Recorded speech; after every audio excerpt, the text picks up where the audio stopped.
ജമ്മു കശ്മീർ പൂഞ്ചിലെ ഭീകരാക്രമണത്തിന് പിന്നാലെ സുരക്ഷ ശക്തമാക്കി മേഖലയിൽ ഭീകരർക്കായുള്ള തെരച്ചിൽ തുടരുകയാണ്. സുരാൻകോട്ടയിലാണ് വ്യോമസേനയുടെ വാഹന വ്യൂഹത്തിന് നേരെ ഭീകരാക്രമണം ഉണ്ടായത്.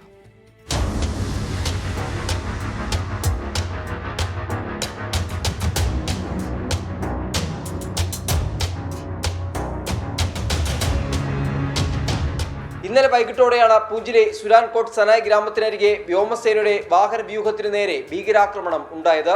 ആക്രമണത്തിന് പിന്നാലെ മേഖലയാകെ സൈന്യം വളഞ്ഞു. പ്രദേശത്തെ വനമേഖലയിലേക്ക് ഭീകരർ കടന്നെന്നാണ് വിവരം. അത്യാധുനിക സംവിധാനങ്ങൾ ഏർപ്പെടുത്തിയാണ് സൈന്യത്തിന്റെ തെരച്ചിൽ. മേഖലയിൽ വാഹന പരിശോധനയും കർശനമാക്കി.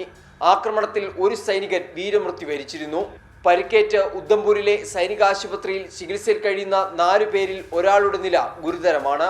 അനന്തനാഗിൽ ഈ മാസം 25-ന് ലോക്സഭാ തെരഞ്ഞെടുപ്പ് നടക്കാനിരിക്കുന്ന പശ്ചാത്തലത്തിൽ തെരഞ്ഞെടുപ്പ് കമ്മീഷന്റെ ഒരു സംഘം സ്ഥലം സന്ദർശിച്ച സ്ഥിതി വിലയിരുത്തും.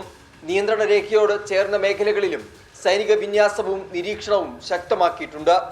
24 ഡൽഹി.